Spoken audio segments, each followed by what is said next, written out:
স্বাগত নিয়মিত আয়োজন আপনার সঙ্গে অনুষ্ঠানে। সঙ্গে আছে আমি তোফায়েল আহমদ। বছরখানেক হলো ডলার সংকটে বেশ চাপের মুখেই আছে অর্থনীতি। আমদানি ছাড়াও বৈদেশিক বাণিজ্যে প্রভাব রেখেছে ডলার সংকট। বিশেষ করে অ্যাভিয়েশন খাতে ডলার সংকটে বিক্রয়লব্ধ অর্থ নিজ দেশে নিতে পারছে না বিদেশি এয়ারলাইন্সগুলো। এ কারণে দেশীয় ট্রাভেল এজেন্সির কাছে টিকিট বিক্রি করছে না অনেক সংস্থা। এমনকি এয়ারলাইন্সগুলোর বৈশ্বিক সংস্থা আয়াটা এ কারণে কালো তালিকাভুক্ত করেছে বাংলাদেশকে, যা নেতিবাচক প্রভাব ফেলবে বলে শঙ্কা খাত সংশ্লিষ্টদের। এ নিয়ে আলোচনার জন্য আজ স্টুডিওতে আছেন association of travel agent of Bangladesh আটাবের সভাপতি আব্দুস সালাম আরেফ। জনাব আরেফ, আপনাকে স্বাগত আপনার সঙ্গে অনুষ্ঠানে। এই যে আমরা যে পরিস্থিতি তৈরি হয়েছে অ্যাভিয়েশন খাতে, যে বিদেশি এয়ারলাইন্সগুলো তাদের টিকিটের বিক্রয় করা অর্থ নিজ দেশে নিতে পারছে না, এই পরিস্থিতি কিভাবে তৈরি হলো এটা যদি একটু বলেন। এখানে বাংলাদেশে যে কোনো এয়ারলাইন্স ব্যবসা করার জন্যই কিন্তু এসেছে। তো ওরা যেই টিকিটটা বিক্রি করে বাংলাদেশে, বিক্রি করার পরে প্রতি মাসে তারা তাদের এই বিক্রয়লব্ধ টাকাটা বিদেশে তাদের দেশে পাঠায়। তো এইটা পাঠানোর জন্য প্রসেসটা 1 মাস 2 মাস বা 3 মাসের মধ্যে হয়ে যায়, মেনে নেয় তারা। দীর্ঘদিন যাবৎ এই প্রক্রিয়াটা চলছে, কিন্তু গত 1-1.5 বছর যাবৎ আমরা দেখছি এবং শুনছি তারা নিয়মিতভাবে এই টাকাটা পাঠাইতে পারতেছেন না। বিশেষ করে বাংলাদেশ ব্যাংকে যখন তারা সাবমিট করতেছেন, তাদেরকে বাংলাদেশ ব্যাংক থেকে অনুমতি দেওয়া হচ্ছে। শিডিউল ব্যাংকগুলোতে ডলারের ক্রাইসিস, এইটা তারা বলছেন যে শিডিউল ব্যাংকগুলো তাদেরকে ডলারটা ঠিকমতো দিতে পারতেছে না। যদি তার এক্সাম্পল যদি $1 লক্ষ তার রেমিটেন্স অ্যামাউন্ট হয়, শিডিউল ব্যাংক হয়তো তাকে $20,000 দিতে পারতেছে, তাও তার নির্দিষ্ট সময়ের মধ্যে দিতে পারতেছে না। তো এই কারণে এয়ারলাইন্সগুলো তারা ব্যবসায় কিন্তু আগ্রহ হারিয়ে ফেলছে বাংলাদেশে। আপনারা জানেন যে বিগত কিছুদিন আগে ইথিহাদ এয়ারলাইন্স বাংলাদেশ থেকে তাদের ফ্লাইট অপারেশন বন্ধ করেছে। চিটং থেকে জাজিরা এয়ারলাইন্স তাদের ফ্লাইট অপারেশন টোটালি বন্ধ করে দিয়েছে। ওমান এয়ারলাইন্স চট্টগ্রাম থেকে বন্ধ করে দিয়েছে। তো অনেকগুলো এয়ারলাইন্স কিন্তু বাংলাদেশে ফ্লাইটও কমিয়েছে, বিশেষ করে Kuwait Airways, Cathay Pacific airlines সহ আরও কয়েকটা এয়ারলাইন্স তাদের ফ্লাইটও কমিয়েছে। মূলত এয়ারলাইন্সের বক্তব্য হচ্ছে যে আমরা টিকিট বিক্রি করার পরে যদি আমার হেড অফিসে টাকাটা আমি পাঠাতে না পারি, তাহলে আমি এখানে ফ্লাইট পরিচালনা করে আমার লাভটা কী।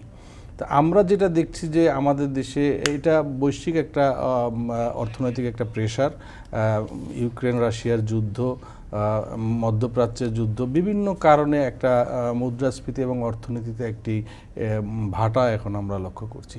এই কারণেই হয়তো একটা সংকটে আমরা আছি যে নির্দিষ্ট পরিমাণ ডলার হয়তো এখন এই মুহূর্তে অ্যাভেলেবেল না। এইটা হচ্ছে মূল কারণ। এই পরিস্থিতি বিদেশি এয়ারলাইন্সগুলো আর কতদিন মেনে নেবে বলে আপনার মনে হয়? এই সমস্যা না, এই যেসব প্রাইভেট এয়ারলাইন্স, ডলারের সংকট তো বাজারে আছে, এটা তো সত্য। এটা তো আমরা দেখছি, সরকার তো তাদের আমদানি এবং কিছু সীমিত করেছে, রপ্তানি বাড়ানোর চেষ্টা করছে। তো ডলার সংকট তো আরও কিছুদিন থাকবে মনে হচ্ছে। তো সেক্ষেত্রে বিদেশি এয়ারলাইন্সগুলো কী পদক্ষেপ নেবে বলে আপনার মনে হয়? আয়াটা যে রিপোর্টটা দিয়েছে সেটা কিন্তু প্র্যাকটিক্যাল রিপোর্ট, যে বাংলাদেশ থেকে প্রায় 32,500 কোটি টাকা তারা রেমিটেন্স হচ্ছে না। এইটা কিন্তু বাস্তবতা, এবং এইটা কতদিন থাকবে আমরা জানি না, বাট আমরা আশা করব যাতে দ্রুতই এটা সমাধান করা হয়। কারণ এভিয়েশন খাতকে যদি আমরা, আমাদের মাননীয় প্রধানমন্ত্রী বলেছেন যে বাংলাদেশ একটি হাব হবে, এভিয়েশন হাব, এবং আমাদের 3rd টার্মিনাল একটি বড় স্থাপনা তৈরি করা হয়েছে। এটাকে ঘিরে আমাদের অনেক স্বপ্ন, অনেক আশা আছে। সেক্ষেত্রে এয়ারলাইন্সের এই রেমিটেন্সের টাকাটা যদি আমরা যথাসময় দিতে না পারি, তাহলে কিন্তু এই সেক্টরটাই মুখ থুবড়ে পড়ে যাবে। এবং এটার সাথে জড়িত 3,500-4,000 ট্রাভেল এজেন্সি যারা বৈধভাবে ব্যবসা করছেন, তারা কিন্তু ব্যবসার অবস্থা কিন্তু এখন ভালো না। আমাদের সেল কিন্তু 30-40% ফল করেছে। এইটার ইম্প্যাক্ট কিন্তু অনেক বড় হবে। এবং অনেক এয়ারলাইন্স বাংলাদেশের থেকে ফ্লাইট অপারেশনের একটা প্রস্তুতি নিচ্ছিল, তারা কিন্তু তাদের এই শিডিউল পিছিয়ে দিচ্ছে, নিরুৎসাহিত হয়ে গেছে অলরেডি। সো এইটাকে দ্রুতই ব্যবস্থা নিতে হবে। আপনি যেই এয়ারলাইন্সগুলোর কথা বললেন, আমাদের দেশ থেকে তারা অপারেশন বন্ধ করেছে, ইতিহাদ সহ, ওমান এয়ার, চট্টগ্রাম থেকে, এগুলো কি তাদের কি সুনির্দিষ্ট অন্য কোনো কারণ ছিল না? তারা এই যে তাদের বিক্রয়লব্ধ অর্থ ফেরত নিতে না পারার যে জটিলতা, এই কারণেই তারা বন্ধ করেছে? অনেকগুলো কারণ থাকতে পারে, কিন্তু প্রধান কারণ হচ্ছে এখন এইটা। কারণ টাকা এখানে বিক্রি করে টাকা কালেকশন করা হচ্ছে, সেই টাকাটাকে রেমিট করতে হবে ডলারে, সেটা তারা রেগুলারলি করতে পারতেছেন না। এটা একটা বড় কারণ। যেই যে পরিমাণ অর্থ প্রায় 3,500 কোটি টাকা বকেয়া পড়েছে বলা হচ্ছে, এর মধ্যে সবচেয়ে বড় পাওনাদার কে, কোন বিদেশি এয়ারলাইন্স সবচেয়ে বেশি? দেখেন, এয়ারলাইন্সের একেবারেই ইন্টারনাল বিষয়গুলো তো এইভাবে তারা পাবলিকলি বলে না, তবে বড় এয়ারলাইন্সগুলোর অ্যামাউন্টই কিন্তু বেশি, বিশেষ করে কাতার এয়ারলাইন্স, এমিরেট এয়ারলাইন্স, বড় যেগুলো যাদের রুট বেশি, ফ্লাইট অপারেশন বেশি, সৌদি এয়ারলাইন্স, তাদের অ্যামাউন্টটাই সবচেয়ে বেশি। এই যে পরিস্থিতি, বলা হচ্ছে যে আয়াটা বাংলাদেশকে কালো তালিকাভুক্ত করেছে, বাংলাদেশ ছাড়াও আর এই তালিকায় আছে পাকিস্তান। তো এই যে বাংলাদেশকে কালো তালিকাভুক্ত করলো আয়াটা, এর প্রভাব এভিয়েশন শিল্পে কি পড়বে? এটাকে কালো তালিকাভুক্ত বলাটা কতটুকু যুক্তিযুক্ত হবে আমি জানি না। গত বছরও কিন্তু এই ধরনের একটা সিচুয়েশন এসেছিল, সেটাকে কিন্তু মোটামুটি বেশ ভালোভাবেই ট্যাকেল দেওয়া হয়েছিল, এবং তখন কিন্তু একবারে না হলেও 2বার বা 3বারে কিন্তু এই রেমিটেন্সের জন্য ব্যবস্থা করে দেওয়া হয়েছিল। বাংলাদেশ ব্যাংক উদ্যোগ নিয়েছিল এবং খুব দ্রুততার সাথে তাদের রেমিটেন্সগুলো ক্লিয়ার করা হয়েছিল। তো এইটার ইম্প্যাক্ট তো হবে, আমাদের বাংলাদেশের যে একটা সুনাম বহির্বিশ্বে আছে, আমরা উন্নয়নশীল দেশ, আমরা আরও এগিয়ে যাচ্ছি, এই বিষয়তে গিয়ে একটা ইম্প্যাক্ট হবে, মানুষের একটা খারাপ ধারণা, নেতিবাচক ধারণা হবে। বিদেশি ইনভেস্টমেন্ট এখানে আসতে তারা হয়তো আবার সংকোচের মধ্যে পড়তে পারে। তো এইটার ইম্প্যাক্ট আসলে চিন্তা করলে কিন্তু অনেক বড় হবে। আর এই যোগাযোগ ব্যবস্থা যত ক্লিয়ার থাকবে, এইটার সাথে সংশ্লিষ্ট এয়ারলাইন্সগুলো তাদের দেনা পাওনাগুলো যত দ্রুততার সাথে পরিশোধ করতে পারবে, ততই কিন্তু এইটা এই সেক্টরের জন্য ভালো হবে, রাষ্ট্রের জন্যও ভালো হবে। যেহেতু আমরা থার্ড টার্মিনাল সহ আমাদের এভিয়েশনকে একটা হাব হিসেবে বাংলাদেশকে প্রতিষ্ঠিত করতে চাই, সেক্ষেত্রে এইটা যত দ্রুততার সাথে ক্লিয়ার করা যাবে তত আমাদের জন্য মঙ্গল হবে। বাংলাদেশ ব্যাংক কর্তৃপক্ষ বলছে যে তারা চেষ্টা করছে ধাপে ধাপে তারা যেন তাদের আয়কৃত অর্থ দেশে প্রত্যাবর্তন করতে পারে, কিন্তু দেখা যাচ্ছে যে যত দিন যাচ্ছে মানে যে পরিমাণ প্রতি মাসে সেল হয় তার চেয়ে কম পরিমাণ তারা যেহেতু দেশে পাঠাতে পারছে, ফলে প্রতি মাসেই মানে দিন যাচ্ছে বাড়ছে দেনার পরিমাণ। আসলে কি তাই? মানে যতটুকু তারা পাঠাতে পারছে, মানে দেনা পঞ্জীভূত হয়ে সেই সংখ্যাটা বেড়ে যাচ্ছে কিনা? না, এই অ্যামাউন্টটা কিন্তু গত 5-6 মাসের, বা সব এয়ারলাইন্সের কিন্তু না। অনেক এয়ারলাইন্স কিন্তু এর ভিতরে ক্লিয়ার করতে পেরেছে, আপ টু ডেট আছে। সব এয়ারলাইন্সের ক্ষেত্রে এই বিষয়গুলো নাই। আবার কোনো কোনো এয়ারলাইন্সের হয়তো ডকুমেন্টারি কোনো ল্যাপস অ্যান্ড গ্যাপস থাকতে পারে, সেটার কারণেও কিন্তু ডিলে হতে পারে, সেই বিষয়গুলো বিবেচনা করতে হবে। তবে অ্যাজ এ হোল অবশ্যই এটা বেশ কিছুদিন হয়ে গিয়েছে যে টাকাটা রিমিট করা যাচ্ছে না, এটা দ্রুত ব্যবস্থা নেওয়া উচিত। তবে এটার একটা বড় ইম্প্যাক্ট কিন্তু আমাদের এই জনগণের উপরে আসতেছে। এয়ারলাইন্স কিন্তু তাদের এই টাকাটা এখানে আটকে আছে, কস্ট অফ ফান্ড তাদের বাড়তেছে, এই কারণে তারা কিন্তু টিকিটের প্রাইসটা বাড়ায় নিচ্ছে। পার্শ্ববর্তী দেশের সাথে যদি আমরা কম্পেয়ার করি, ঢাকা থেকে নিউ ইয়র্ক যাত্রার একটা টিকিটের দাম বাংলাদেশ থেকে 1,60,000 টাকা হলে সেটা পার্শ্ববর্তী দেশ থেকে 1 লক্ষ টাকায় পাওয়া যাচ্ছে। তো এইখানে কিন্তু 40-45% একটা ব্যবধান আছে। এয়ারলাইন্স কিন্তু তার ক্ষতি হলেও সাময়িক বর্তমান সময় ক্ষতি হচ্ছে, কিন্তু দীর্ঘমেয়াদে তারা কিন্তু এটা বাংলাদেশ থেকেই পুষিয়ে নিচ্ছে। আবার আরেক দিক থেকে দেখেন যে এই সেম রুটের সেম টিকিটটা যখন বাংলাদেশ থেকে দাম বেশি, তখন অনেকেই বাংলাদেশের বাইরে থেকে টিকিটটাকে সংগ্রহ করছেন। সো এই যে ডলার আমরা দিতে পারতেছি না, কিন্তু বাংলাদেশের টাকাটাই কিন্তু আবার অন্য ওয়েতে বিদেশে চলে যাচ্ছে, বিদেশ থেকে টিকিটটা এখানে আসতেছে। তো এইটাতে দেশের অর্থনীতিতে একটা ইম্প্যাক্ট অবশ্যই আছে। এখানে টাকাটা হুন্ডির মাধ্যমে বিদেশে যাচ্ছে, অন্যদিকে লোকালি আমরা যারা ট্রাভেল এজেন্সি আছি আমাদের বিক্রয় কিন্তু ক্রেডিট কার্ডের মাধ্যমে না, ওই বিদেশি এজেন্সির এপিআই এখানে অনেকগুলো গ্রাহক পরিশোধ করছে কিভাবে টাকা? বিদেশি ট্রাভেল এজেন্টের কাছ থেকে টাকা কিনলে বা কলকাতা থেকে বা অন্য কোনো জায়গা থেকে যদি আমি এয়ারের টিকিট কিনি, সেটা পেমেন্ট করছে কি করে গ্রাহক? এখানে বিদেশি ট্রাভেল এজেন্সির কিছু লোকাল মিডিয়া পারসন বা দালাল বা এজেন্সি আছে, ব্রোকার আছে, যাদের মাধ্যমে এই কাজগুলো হচ্ছে। তো এইটাকে নিয়ন্ত্রণ করা দরকার। যারা তদারকি সংস্থা আছেন তারা অবশ্যই দেখবেন, কারণ এইটা তো মানি লন্ডারিং বা হুন্ডি হচ্ছে, এইটাকে নিয়ন্ত্রণ করা দরকার। কারণ আমরা যারা বৈধভাবে ব্যবসা করি, সরকারকে ট্যাক্স ভ্যাট দিই, আমাদের সেল কিন্তু 40% অলরেডি ডাউন হয়ে গিয়েছে। এই বিদেশ থেকে টিকিটের দাম কম, বাংলাদেশের টিকিটের দাম বেশি, এই কারণে। এই যে টিকিটের দাম বাংলাদেশে বেশি, এটা মানে এই অভিযোগ তো আগেও ছিল, এটা কি সম্প্রতিকালে নতুন করে এসছে যে নতুন করে আরো বাড়ানো হয়েছে এই কারণে? আমাদের দেশের টিকিটের দাম বেশি, এটা তো আগেও ছিল না। আমাদের এখনকার যে বিষয়টা হয়েছে যে লোয়ার ক্লাস ফ্লাইট খালি, লোয়ার ক্লাস যেগুলো থাকে আপনারা জানেন, কে ক্লাস, এল ক্লাস, বিভিন্ন ক্লাসের নাম থাকে। তো সর্বনিম্ন ক্লাস 3-4টা ক্লাস কিন্তু বাংলাদেশ থেকে সেল রেস্ট্রিক্টেড করা, বন্ধ করা, এটা এয়ারলাইন্স তাদের খাতায় কন্ট্রোল, তারা এটা করে। কিন্তু এই লোয়ার ক্লাসগুলো কিন্তু অন্য যে কোনো দেশ থেকে ওপেন করা আছে। সো আমি যখন বাংলাদেশ থেকে কম্পিউটারে ক্লিক করব তখন ওই ক্লাসের দাম দেখাবে না, হায়ার ক্লাসের দামটা দেখাবে। কিন্তু একই সময় যদি বিদেশ থেকে এটা ক্লিক করা হয় তখন ওই লোয়ার ক্লাসটা দেখাবে। আচ্ছা। সো এই যে ডিফারেন্স অফ ফেয়ার এখানে 30 to 40%, 50% পর্যন্ত হয়। তো বাংলাদেশের যাত্রীরা অনেকেই কী করে, তার আত্মীয় স্বজন বন্ধু বান্ধবের মাধ্যমে বিদেশ থেকে টিকিটটা আনতেছে, অথবা বিদেশি এজেন্সির প্রতিনিধি এখানে আছে যারা বৈধভাবে ব্যবসা করেন না, তারা এখানে এই টিকিটগুলোর যোগান দিচ্ছেন বিভিন্ন সোর্সে, বিভিন্ন মাধ্যমে, যার ফলে আমাদের ট্রাভেল এজেন্টরা কিন্তু ক্ষতিগ্রস্ত হচ্ছে। যেটাকে বলা হচ্ছে যে কোনো কোনো সংস্থা বাংলাদেশের ট্রাভেল এজেন্টের কাছে টিকিট বিক্রি করছে না, ব্যাপারটা এরকমই যে হ্যাঁ, এই যে কম দামের টিকিট যেটা আপনার পার্শ্ববর্তী দেশে 1 লাখ টাকায় বিক্রি হচ্ছে, সেটা কিন্তু আমার কাছে সুযোগটা দিচ্ছে না, আমরা পারতেছি না, ব্লক করে দিয়েছে ট্রাভেল এজেন্টের জন্য ব্লক করে রাখা আছে, একেবারেই ব্লক করা আছে। আমরা এখানে অ্যাক্সেসই নিতে পারতেছি না, বাট এটা কিন্তু অন্য যে কোনো দেশ থেকে ওপেন রাখছে।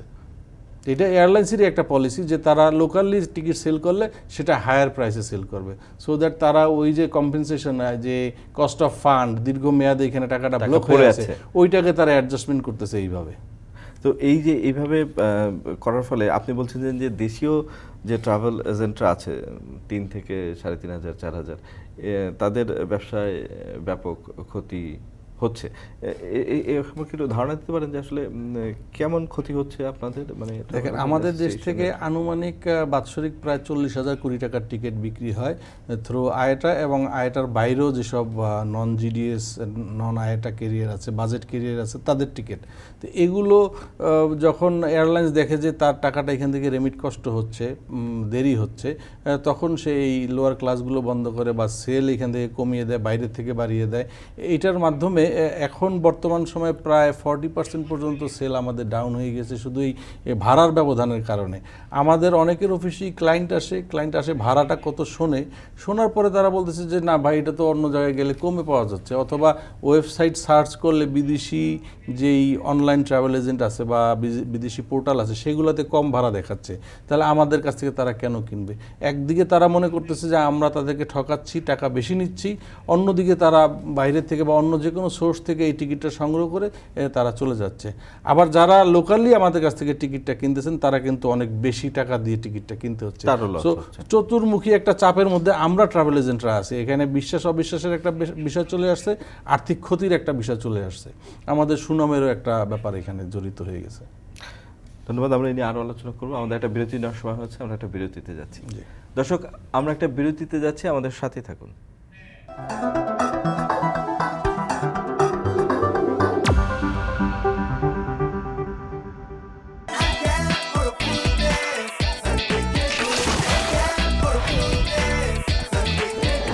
আনক্যাপ করো ফ্রুটনেস, সানকুইকের গুডনেস।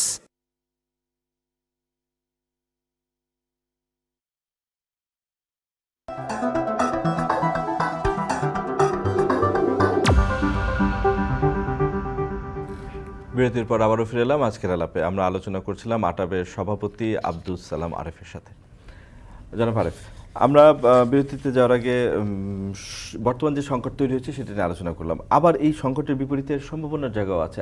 আমরা আলোচনার প্রসঙ্গে এসেছিল যে আমাদের 3rd টার্মিনালের মানে আমরা তো এক ধরনের উদ্বোধন হয়েছিল, এখন তো কাজ অনেকটাই শেষ হয়ে আসছে। খুব শীঘ্রই হয়তো 3rd টার্মিনাল পূর্ণ মানে কার্যক্রমে চালু হবে, মানে তার সব সুযোগ সুবিধা নিয়ে।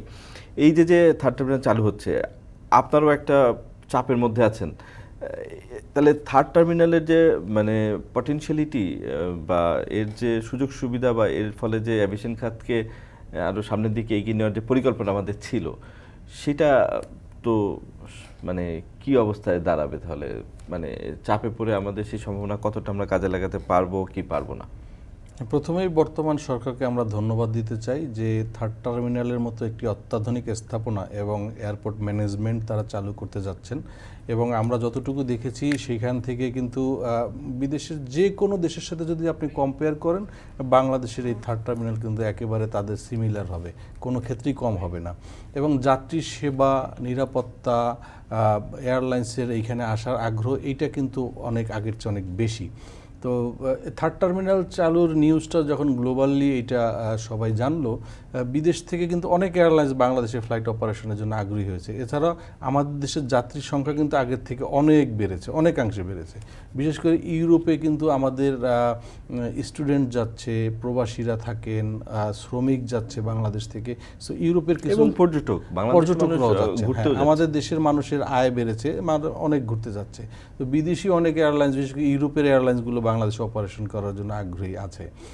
লুফথানসা এয়ারলাইন্স তারা বাংলাদেশে কয়েকবার এসেছে, আমাদের সাথেও তারা কথা বলেছে, তারা এখানে ফ্লাইট পরিচালনা করতে আগ্রহী। আমরা জানি যে ইথিওপিয়ান এয়ারলাইন্স এখানে চালু হবে, এয়ার চায়না এখানে চালু হবে, আরও অনেক এয়ারলাইন্স এখানে অ্যাপ্লাই করছে। জর্ডান এয়ারলাইন্স এখানে আসার কথা আছে। গত 1-1.5 বছর আগে ইজিপ্ট এয়ার এখানে চালু হয়েছে। এখানে কিন্তু এয়ারলাইন্সের জন্য ব্যবসার একটা ভালো জায়গা। সো এই থার্ড টার্মিনালকে ঘিরে আমাদের ট্রাভেল বিজনেস, এভিয়েশন খাত এবং আমাদের যে স্বপ্ন বাংলাদেশ একটা এভিয়েশন হাব হবে, এইটা কিন্তু একটি বাস্তবতার দিকে এগিয়ে আমরা যাচ্ছি। সেক্ষেত্রে থার্ড টার্মিনাল অবশ্যই অনবদ্য একটি ভূমিকা পালন করছে। তো এখন এইটাকে টোটালি ইউজটা কিভাবে করা হবে, ফার্স্ট টার্মিনাল, সেকেন্ড টার্মিনাল এবং থার্ড টার্মিনাল। তো আমরা যদি ফার্স্ট এবং সেকেন্ডকে ভ্যাকান্ট রেখে থার্ড টার্মিনাল শুধু চালাই, তাহলে তো কস্ট এফেক্টিভ হবে না। আমাদের সবগুলো টার্মিনালকেই চালু রাখতে হবে।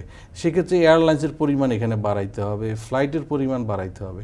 তো এখন এই যে সংকটটা, ডলার সংকটে আমরা দেখতেছি যে এয়ারলাইন্স ফ্লাইট কমিয়ে দিচ্ছে, যেখানে আমরা এক্সপেক্ট করতেছি থার্ড টার্মিনালের কারণে ফ্লাইট সংখ্যা বাড়বে, কিন্তু হচ্ছে কিন্তু উল্টাটা।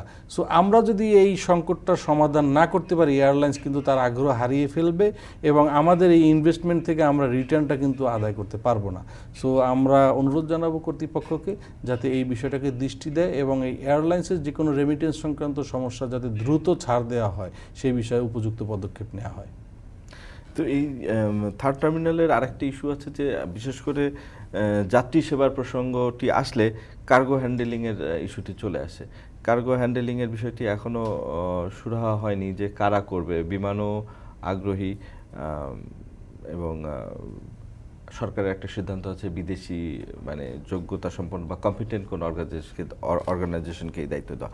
আপনারা সরাসরি এর সাথে হয়তো ইনভলভ না, কিন্তু যেহেতু আপনারাও এভিয়েশনের একটি পার্ট, এভিয়েশন শিল্পের একটি পার্ট, আপনাদের এই বিষয়ে মানে ধারণা কি যে এই যে যাত্রী সেবার মান খারাপ হয় আমাদের দেশে, এভিয়েশন খাতে তার কি প্রভাব আছে, যেটা কার্গো হ্যান্ডেলিং একটা বড় অভিযোগের জায়গা? এইখানে দীর্ঘদিন যাবতই বাংলাদেশ বিমান এই দায়িত্বটা পালন করে আসছে। বর্তমানে এই থার্ড টার্মিনালটাকে আমাদের যে দৃষ্টিভঙ্গি নিয়ে দেখা হচ্ছে যে মানুষজন সিঙ্গাপুর এয়ারপোর্টে যে সার্ভিসটা পাচ্ছে বা হংকং এয়ারপোর্টে যে সার্ভিসটা পাচ্ছে, সেম সার্ভিসটা যাতে ঢাকা এয়ারপোর্টে পায়। সেক্ষেত্রে বাংলাদেশ বিমানের পাশাপাশি অন্য যে কোনো বিদেশি সংস্থাকেই সরকার দায়িত্ব দিতে পারে এবং নতুন কিছু এখানে দেখানো উচিত, আনা উচিত বলেই আমরা মনে করি। যাত্রী সেবাটাই এখানে মুখ্য। এখানে কোন কোম্পানি করছে সেটা কিন্তু যাত্রীর জন্য কিন্তু মুখ্য বিষয় নয়। সেই সার্ভিসের পার্সপেক্টিভ থেকে যদি আমরা দেখি, তাহলে বিদেশি জাপানিজ কোম্পানির কথা আমরা শুনেছি। যদি জাপানিজ কোম্পানির এখানে দায়িত্ব নেয়, that is well and good, but যদি তার সাথে বিমান সহ কম্বিনেশন করে করা হয়, সেটাও কিন্তু খারাপ হবে না। তা আমরা সেভাবেই শুনতে পাচ্ছি যে হয়তো কম্বিনেশন করেই একটা দায়িত্ব দেওয়া হতে পারে। বাংলাদেশ বিমান বেশ কিছু রুটে নতুন ফ্লাইট চালু করেছে এবং এগুলো direct flight, Dhaka Rome, Dhaka Toronto, এই টোকিও। তো এই ফ্লাইটগুলো যে চালু হলো, তো আপনারাও তো বিমান বাংলাদেশ এয়ারলাইন্সের টিকিট বিক্রি করেন। এই যে বাংলাদেশের অত্যাধুনিক বোয়িং প্লেনগুলো, দূরপাল্লার প্লেনগুলো দূর গন্তব্যে সরাসরি ফ্লাইট চালু করছে, এগুলোতে যাত্রীদের আগ্রহ কেমন? আপনাদের বিক্রি সার্বিকভাবে এই ধরনের ইনিশিয়েটিভ বাড়িয়েছে কিনা আমাদের যদি একটু জানান। Tokyo flight, Toronto flight, Rome flight, সবগুলো ফ্লাইটই কিন্তু ভালো যাচ্ছে। ইভেন আপনি যদি চিন্তা করেন যে টরন্টো ফ্লাইট অনেক লংগেস্ট ফ্লাইট, এটাতে কিন্তু ফ্লাইট ফুল এবং সিট কিন্তু অ্যাভেলেবেল পাওয়া যায় না। সো এটাতে বোঝাই যায় যে যাত্রীদের আগ্রহ অনেক বেশি। আমি নিজে টরন্টোর ফ্লাইট কিনতে যে দেখেছি যে অত্যন্ত মানে গ্রাহকদের চাপ আছে। হ্যাঁ, চাপ আছে। চাপটা হচ্ছে যে আমাদের দেশ থেকে সরাসরি এত লং ফ্লাইট নাই, পার্শ্ববর্তী কোনো দেশ থেকেও নাই। সো এইখানে নেপাল থেকে ঢাকা হয়ে কিন্তু টরন্টো যাচ্ছে নেপালিস যারা আছে তারা, আবার ইন্ডিয়া সেটাও কিন্তু অভিবাসীরা সামাজিক যোগাযোগ মাধ্যমে দিয়েছেন যে মানে বাংলাদেশি যাত্রীরা যে নেপালের বহু সংখ্যক যাত্রী এই রুটে যাচ্ছেন, যে কারণে বাংলাদেশিরা অনেক সময় টিকিট পান না। এখন এটা এয়ারলাইন্সের একটা কমার্শিয়াল পলিসি আছে, সে শুধু বাংলাদেশকে কেন্দ্র করেই তার বিক্রয় এবং বিপণন রাখবে না, সে সবসময় মানে আমি একটা ইনসাইট আর কি আপনাকে জানালাম আর কি, প্যাসেঞ্জারটা নিতে, কারণ যখন বাংলাদেশ থেকে প্যাসেঞ্জার কমে যাবে তখন কিন্তু তার ওই নেপাল বা ইন্ডিয়া থেকেই প্যাসেঞ্জার আনতে হবে। তো যাই হোক, সার্বিকভাবে কম বেশি হলেও ওইখান থেকে প্যাসেঞ্জার নিতে হবে। এই ফ্লাইটটা খুব ভালো চলছে। হ্যাঁ, ভালো চলছে। টোকিও ফ্লাইটটাও ভালো চলছে এবং রোম ফ্লাইটটা এইটাও খুব ভালো চলারই কথা। এবং আমরা মনে করি যে ইউরোপে, নট অনলি ইটালি, ইউরোপের আপনি ফ্রান্স, বেলজিয়াম, অস্ট্রিয়া, জার্মানি, রোমকে কেন্দ্র করে যদি বিভিন্ন এয়ারলাইন্সের সাথে এসপিএ কানেক্টিভিটি ফ্লাইট এবং প্রাইসিং দেওয়া হয়, তাহলে সপ্তাহে 7টা ফ্লাইট চালাইলেও বিমানের প্রত্যেকটা ফ্লাইট ফুল যাবে এবং এটা একটা প্রফিটেবল রুট হিসাবে গণ্য হবে।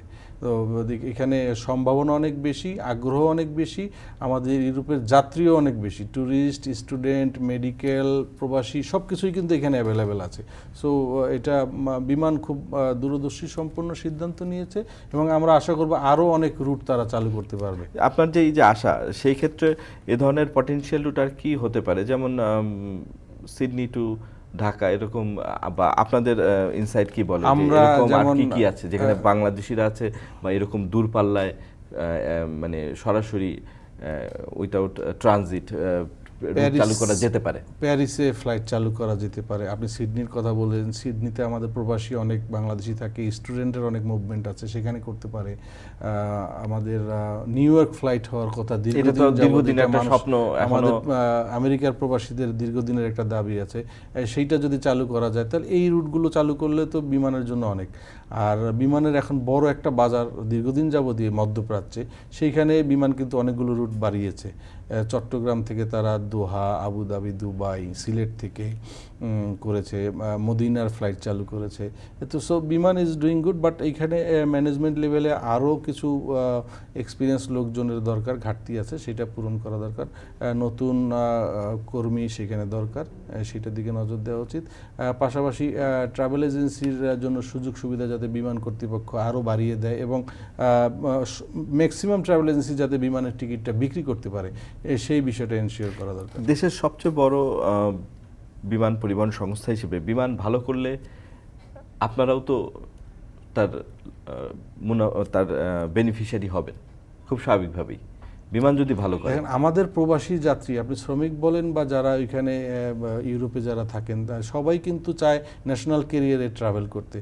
ফ্লাইটে উঠলেই সে বাংলায় কথা বলতেছে, বাংলাদেশি খাবার খাচ্ছে, মনে হচ্ছে যে সে নিজের রাষ্ট্রে, নিজের দেশে অবতরণ করছে, এরকম একটা অবস্থা। তো আমরাও কিন্তু বিমানে ব্যবসা করার জন্য আগ্রহী। আমরা চাই দেশীয় এয়ারলাইন্স আগে প্রায়োরিটি দেই, দেশীয় এয়ারলাইন্স প্রফিট যাতে করে, সেটা আমাদের সকল এয়ারলাইন্সেরই চিন্তাভাবনা। কিন্তু সম্প্রতি সামাজিক যোগাযোগ মাধ্যমে এই বিতর্কটা মানে এসছে যে বিমানের ফ্লাইটে সিট খালি আছে অথচ বুকিং দেওয়া যাচ্ছে না। বিমানের কি এই অবস্থা হচ্ছে, বা আপনারা যেহেতু বিমানের টিকিট বিক্রি করেন বা অন্য এয়ারলাইন্সেরও টিকিট বিক্রি করেন, যে সিট ফাঁকা নিয়ে ফ্লাইট চলছে কিন্তু যাত্রীরা টিকিট পাচ্ছে না, এই পরিস্থিতি কি আদৌ তৈরি হচ্ছে বা আগে হয়েছিল, বা সম্প্রতিকালে এরকম কি হয়েছে? সামাজিক যোগাযোগ মাধ্যমে বিষয়গুলো আমরাও দেখেছি। আসলে কোনো ট্রাভেল এজেন্সি বিমানে বুকিং করে টিকিট বা সিট আটকে রাখার মতো সুযোগ কিন্তু এখন নাই, সিস্টেমটা সেটা কাভার করে না, অটোমেটিক ক্যান্সেল হয়ে যায়। কিন্তু কোনো ক্ষেত্রে এই ঘটনাগুলো ঘটে যে ফ্লাইটের হয়তো 48 ঘন্টা আগে বা 24 ঘন্টা আগে ফ্লাইটটার সিট অ্যাভেলেবিলিটি দেখা যাচ্ছে যেটা আগে ক্লোজ ছিল, এরকম হয়ে যায় যদি কোনো গ্রুপ ক্যান্সেল হয়, এরকম হইতে পারে। আবার এরকমও হইতে পারে যে বিমানের ভিতরেই যদি কেউ যারা ফ্লাইট কন্ট্রোল করেন, যারা ডিউটি অফিসার থাকেন এগুলো চেক করার জন্য, যারা ম্যানেজার থাকেন, তাদের যদি কোথাও কোনো গাফিলতি থাকে, তারা যদি মনিটরিংটা ঠিক মতো না করেন, সেক্ষেত্রে কিন্তু এই ধরনের ঘটনা ঘটতে পারে।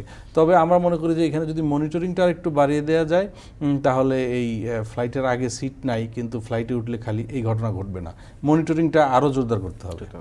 আমরা আরেকটা বিরতিতে যাচ্ছি। দর্শক, আমরা একটা বিরতিতে যাচ্ছি, ফিরে আসছি একটু পরে।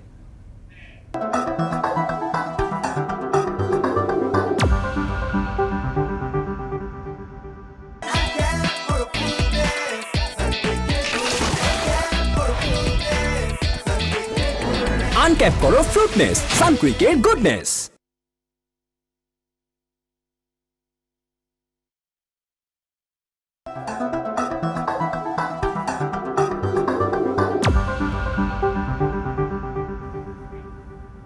বিরতির পর আবারও ফিরে এলাম আজকের আলাপে। আমরা বিমান প্রসঙ্গে আলোচনা করছিলাম বিরতিতে যাওয়ার আগে। অভ্যন্তরীণ ফ্লাইটের বিষয়ে আমরা দেখলাম যে এখানে দিন দিন প্রতিযোগিতা বাড়ছে, বেসরকারি উদ্যোক্তারা আসছেন। আরও একটি নতুন সংস্থা খুব শীঘ্রই আসবেন, এর আগে আরেকটি এসছিল, আগে থেকেই আছে আরও কয়েকটি, আবার বন্ধ হয়েছে এমন ঘটনাও আছে।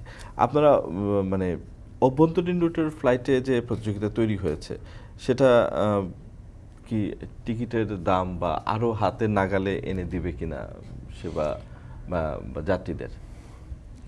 যখন কম্পিটিশন বাড়বে তখন কিন্তু প্রাইস কমে যাবে, আর যেখানে কম্পিটিশন থাকবে না সেখানে কিন্তু প্রাইসটা বাড়তে থাকে, প্রাইস হাইক হয়।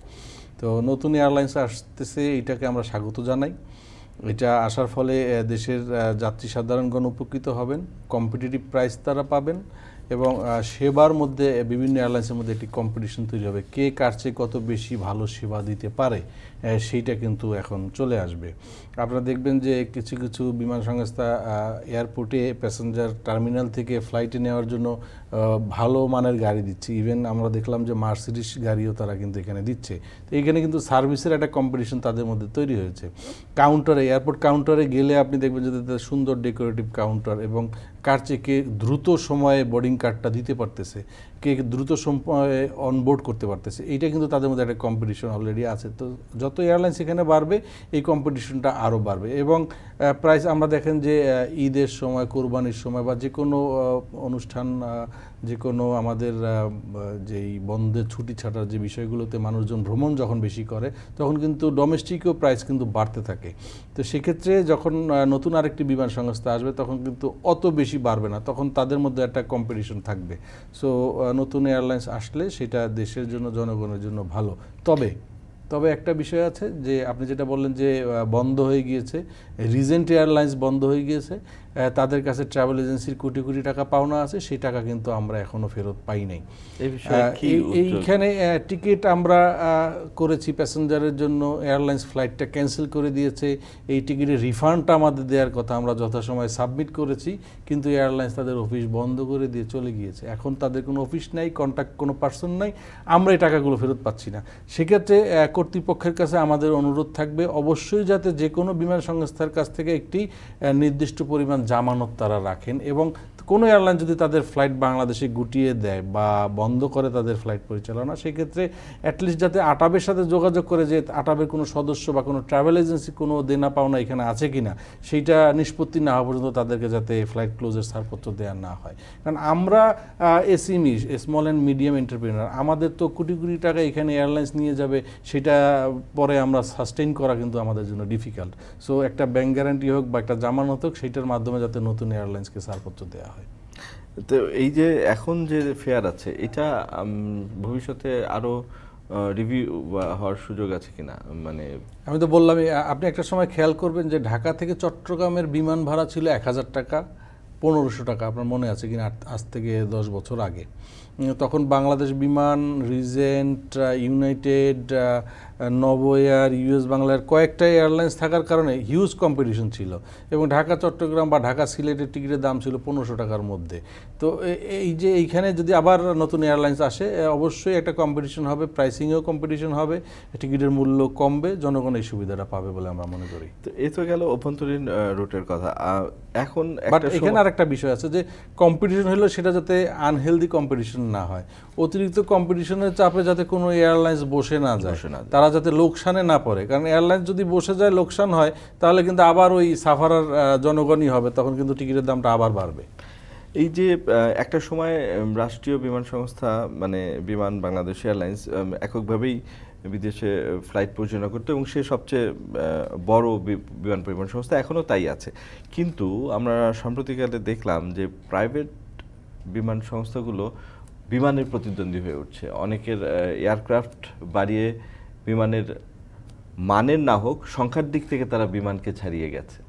এমন ঘটনাও ঘটেছে।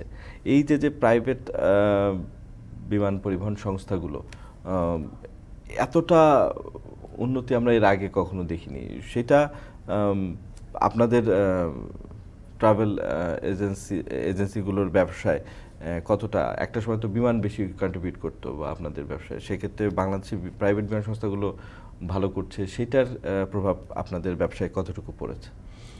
বিমানের এফিশিয়েন্ট ম্যানেজমেন্ট এখন কিন্তু আগের তুলনায় যদি চিন্তা করি কমে গিয়েছে। কারণ হচ্ছে যে তাদের দক্ষ জনবলের খুব অভাব।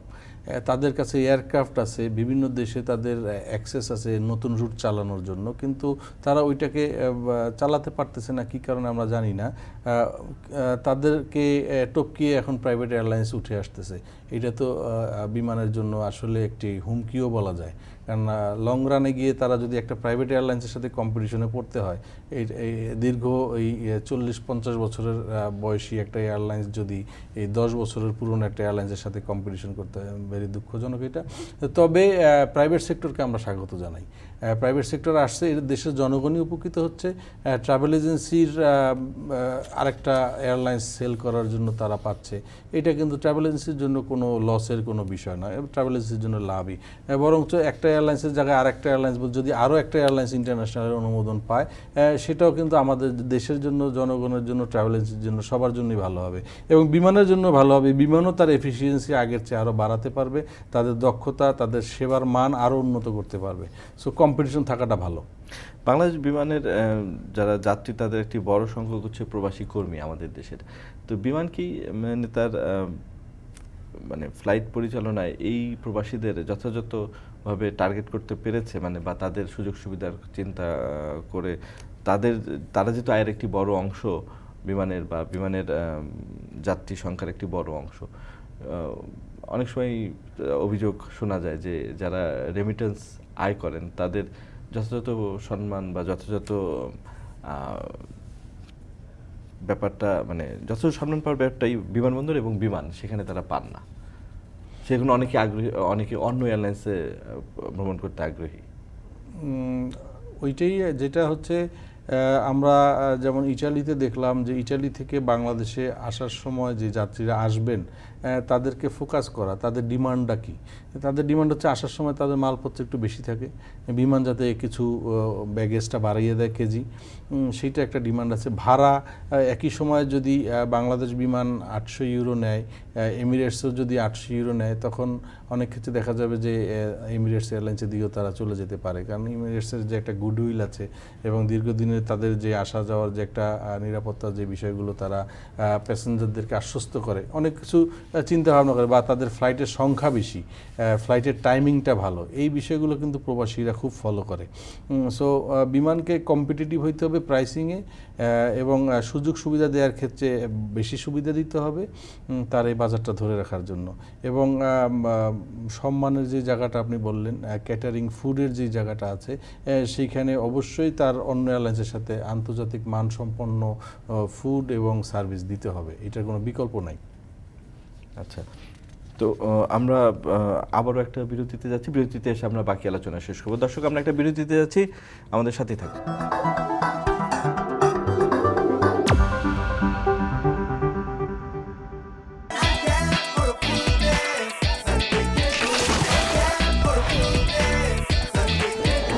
আনক্যাপ করো ফ্রুটনেস, সানকুইকের গুডনেস।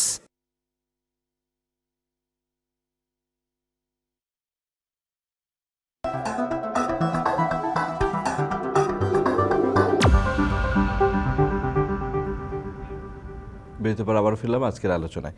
আমরা আলোচনা করছিলাম এভিয়েশন খাত নিয়ে।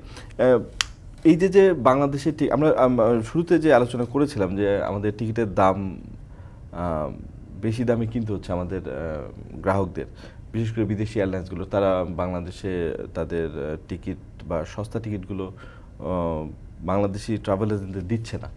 তো এই যে এর বাইরেও তাহলে এই যে গ্রাহকদের কম মূল্যে বা উপযুক্ত মূল্যে টিকিট প্রাপ্তির ক্ষেত্রে আপনারা কি উদ্যোগ বা আলাদা কোনো ব্যবস্থা নিচ্ছেন কিনা, যে সবসময় তো উচ্চ মূল্য দেওয়া সম্ভব হয় না, আবার বিমানও সব চাহিদা পূরণ করতে পারে না, সেক্ষেত্রে মানে গ্রাহকদের সুবিধার্থে আপনাদের কোনো উদ্যোগ আছে কিনা? না, আমরা তো হচ্ছি অ্যাসোসিয়েশন, আমরা সমস্যাগুলো সরকারের কাছে বা নিয়ন্ত্রক সংস্থা যারা আছেন তাদের কাছে তুলে ধরতে পারবো, বাট আলটিমেট ডিসিশন এবং নিয়ন্ত্রণ করতে হবে তাদের। এখানে civil aviation authority of Bangladesh তারা আছেন, বাংলাদেশ ব্যাংক আছেন, ministry of civil aviation and tourism আছেন, তারা এই বিষয়গুলো দেখবেন, যার যেটা দায়িত্ব সে সেটা দেখবেন। তো এইখানে ডলার সংকটের যে বিষয় সেটাকে আরও ইজি কীভাবে দেওয়া যায় সেটা বাংলাদেশ ব্যাংক সহযোগিতা করবেন, তারা দেখবেন। আর এয়ারলাইন্সগুলো যে বাংলাদেশ থেকে দামটা বেশি নিচ্ছে পার্শ্ববর্তী যে কোনো দেশের তুলনায়, অথবা ঢাকা থেকেই ফ্লাইট, ঢাকায় টিকিট করলে দাম বেশি কিন্তু বাইরে থেকে করলে দাম কম, এই বিষয়টা দেখা কিন্তু সিভিল এভিয়েশন অথরিটি তাদের কাজ। তো আমরা তাদেরকে অনুরোধ জানাবো, আপনারা এটা দেখেন, এয়ারলাইন্সগুলোকে নিয়ন্ত্রণ করা আপনাদের দায়িত্ব। আমাদের কথা বললে কিন্তু এয়ারলাইন্স শুনবে না, কারণ আমরা তো তাদের এজেন্ট হয়ে কাজ করব। দেশের জনগণের স্বার্থ যেখানে জড়িত সেখানে সরকার ইনভলভ হবে এবং সরকার হয়ও। বিশেষ করে আমি বলতে চাই যে গ্রুপ টিকিটিংয়ের মাধ্যমে বিভিন্ন সময় আমরা দেখেছি যে টিকিটের দামগুলো বাড়িয়ে বিক্রি করে এবং সব এজেন্সি সুযোগ পায় না। এবং গ্রুপ বলতে যেটা বোঝায় আসলে এটা কোনো গ্রুপই না, এটাকে ইন্ডিভিজুয়াল প্যাসেঞ্জারকে মিলিয়ে গ্রুপ বানানো হয়, সেটা রিয়েল গ্রুপের সাথে কোনো মিল নাই। তো এইটার মাধ্যমে টিকিট মজুত করা হয় এবং সেই মজুত করা টিকিট ডাবল দামেও কখনো কখনো বিক্রি হয়েছে আমরা দেখেছি। এই বিষয়ে কিন্তু আমাদের বেসামরিক বিমান পরিবহন ও পর্যটন মন্ত্রণালয় কাজ করছে আমাদেরই অনুরোধের কারণে। এবং আমরা মনে করি যে এই ধরনের যে কোনো সমস্যা আসলে বর্তমান সময় আমাদের মাননীয় মন্ত্রী মহোদয়, সচিব মহোদয় খুব আন্তরিক, তারা এই বিষয়গুলোকে অ্যাড্রেস করেন এবং যে কোনো অনিয়ম থাকলে তারা কিন্তু সেটা সমাধানের চেষ্টা করেন এবং যারা করে তাদেরকে উপযুক্ত ব্যবস্থা গ্রহণ করেন। তো এই গ্রুপ টিকিটের মাধ্যমে যে সকল এয়ারলাইন্স এবং কিছু কিছু ট্রাভেল এজেন্সি জড়িত তাদের বিরুদ্ধে অবশ্যই ব্যবস্থা নেবেন আমরা আশা করি। পাশাপাশি এই যে এয়ারলাইন্সগুলো তাদের রেমিটেন্সটা এখন অন টাইম করতে পারতেছে না বা অনেক ডিলে হচ্ছে, এইটার বিষয়ে কিন্তু আপনারা দেখেছেন যে আমাদের বিমান সচিব মহোদয় এবং সিভিল এভিয়েশন অথরিটির চেয়ারম্যান মহোদয় বাংলাদেশ ব্যাংকের গভর্নর মহোদয়ের সাথে আলোচনা করেছেন এটাকে আরও সহজীকরণ করার বিষয়। সো আমরা টোটালি আশাবাদী যে সরকারের নিয়ন্ত্রক সংস্থা এবং মন্ত্রণালয় তারা এই সমস্যাগুলোকে অ্যাড্রেস করবেন এবং সমাধান দেবেন অতি দ্রুত। এখন বাংলাদেশ বিমান এয়ারলাইন্স আমরা শুনেছি যে তারা আরও নতুন এয়ারক্রাফট সংগ্রহ করবে, আলোচনা হচ্ছিল যে এয়ারবাস তারা নেবে, এর মধ্যে বোয়িংও তাদের আগ্রহ জানিয়ে মানে দরপত্র বা তাদের ইচ্ছার কথা জানিয়েছে, তারাও বাংলাদেশে তাদের বোয়িং বিমান বিক্রি করতে চায়। এখন যাত্রীদের কোনো চাহিদা থাকে কিনা যে এই বোয়িং বা এটা যেহেতু রাষ্ট্রের অর্থই কেনা হবে, আপনি যেহেতু এই শিল্পের সাথে আছেন এই জন্যই আপনার কাছে জানতে চাই যে বিমানের জন্য কোনটি কেনা সুবিধাজনক হবে, যাত্রীদের কখনো চাহিদা থাকে কিনা আরামের ক্ষেত্রে বা স্বাচ্ছন্দ্যের ক্ষেত্রে এয়ারবাস এবং বোয়িংয়ের? যাত্রীরা সাধারণত নিরাপত্তার বিষয়টাই বেশি দেখেন, আর সেক্ষেত্রে বোয়িং বা এয়ারবাস তাদের ফ্লাইট কিভাবে নিরাপত্তা তারা দেন সেটা আমরা সবাই জানি, ওয়েবসাইটে আছে, ইউটিউবে আমরা পাই, সেই বিষয়টাতে সংশয় নেই। তবে বাংলাদেশ বিমানের মেজর এয়ারক্রাফটটি এখন বোয়িং আছে এবং এইটার পিছনে যেই ইঞ্জিনিয়ারিং ডিপার্টমেন্ট, যেই মেকানিক্স, যেই পার্টস, যেই ম্যানেজমেন্ট তাদের দরকার সেটা কিন্তু অলরেডি সেট আছে। আর যদি এয়ারবাস এখন আসে সেক্ষেত্রে তাদেরকে এই সেট আপটা আবার নতুন করে করতে হবে। তবে এটা আমরা মনে করি যে এটা আমাদের কোনো বিষয় না, এটা রাষ্ট্রের বিষয়, মানে এভিয়েশন খাত সংস্থা হিসেবে মানে আটাবের ইস্যু না, বাট আপনার কাছে জানতে চাই যে এয়ারলাইন্স কর্তৃপক্ষ তারা মনে করেন যে একই কোম্পানি থাকলে তাদের ম্যানেজমেন্ট কস্টিং এফেক্টিভ হবে, তারা এটা বলেন।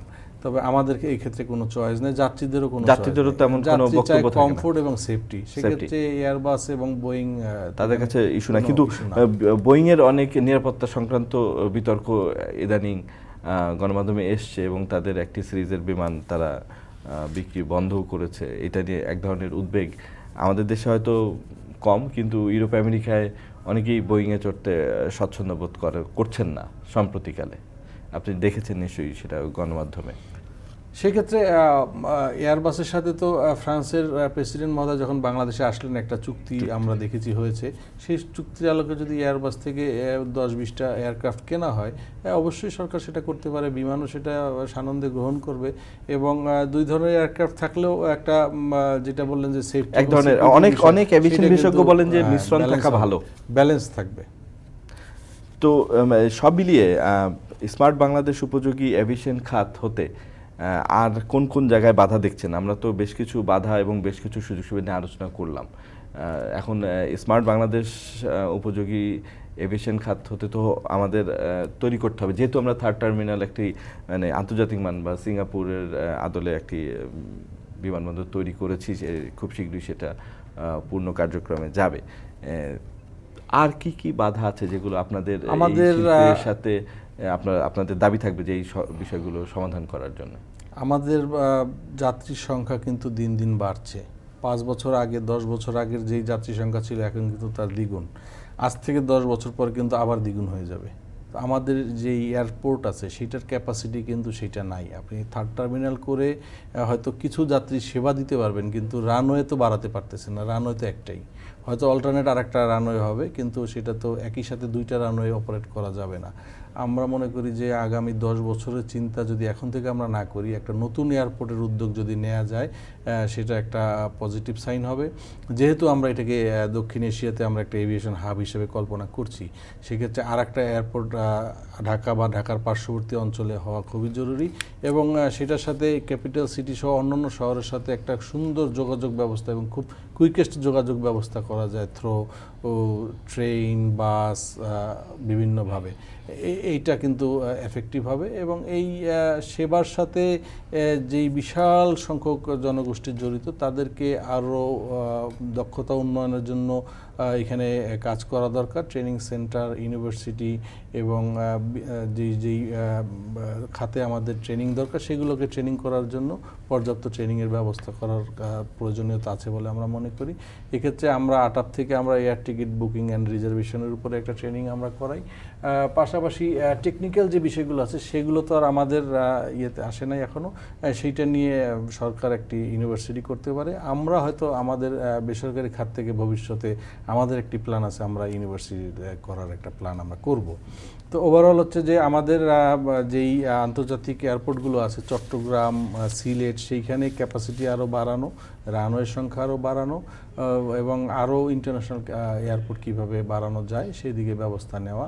এবং আপনি চায়নাতে গেলে দেখবেন যে চায়নার ডোমেস্টিক এয়ারপোর্টগুলো সেগুলো কিন্তু মানে বিগার দেন বাংলাদেশের ইন্টারন্যাশনাল এয়ারপোর্ট, অনেক বড় এবং ফ্যাসিলিটিস কিন্তু অনেক বেশি। তো ওইভাবেই ফিউচারকে টার্গেট করে আগামী 20 বছর 30 বছরকে টার্গেট করে আমাদের স্থাপনাগুলো যেন তৈরি করা হয়, প্ল্যানিংগুলো যাতে সেভাবে করা হয়। ছোট্ট করে আপনাকে জানতে চাইবো যে আমাদের বলা হচ্ছে এভিয়েশন হাব হবে, শুধু আমাদের দেশের যাত্রী দিয়ে তো আর এভিয়েশন হাব হবে না, আমাদের পার্শ্ববর্তী দেশগুলোর যাত্রীদেরও তো আকৃষ্ট করতে হবে, তবেই না হাব হবে। সেটা কি সেই ভূ রাজনৈতিক অবস্থান বা সেই কৌশল অবস্থান কি আমরা আছি? ভূ রাজনৈতিক অবস্থান আমাদের তো অবশ্যই আছে, এবং দেখেন এই যে বাংলাদেশ বিমানের আমরা টোকিও, টরন্টো, রোম ফ্লাইট নিয়ে কথা বলছি, এইটার যাত্রী কিন্তু ইন্ডিয়া থেকে আসতেছে, নেপাল থেকে আসতেছে, ভুটান থেকে আসতেছে। সো আমরা কিন্তু অলরেডি এটা কিন্তু পাচ্ছি। সো আমরা যত আমাদের এইখান থেকে বহির্বিশ্বের সাথে কানেকশন বাড়াতে পারবো, বিভিন্ন দেশের এয়ারলাইন্সকে এই দেশে আনতে পারবো অপারেশন করার জন্য, ততই কিন্তু আমাদের জন্য এই যে এভিয়েশন হাব করার প্ল্যান সেটা বাস্তবায়ন করা সম্ভব। অর্থাৎ পূর্ণ সুযোগ রয়েছে এভিয়েশন হাব হওয়ার বাংলাদেশে। অবশ্যই সুযোগ আছে। জনাব আরিফ, আপনাকে অসংখ্য ধন্যবাদ আমাদের এই আলোচনায় যোগ দেওয়ার জন্য। দর্শক, আজ আমরা আলোচনা এখানেই শেষ করছি, আবারও দেখা হবে সমসাময়িক কোনো বিষয় নিয়ে। ভালো থাকবেন।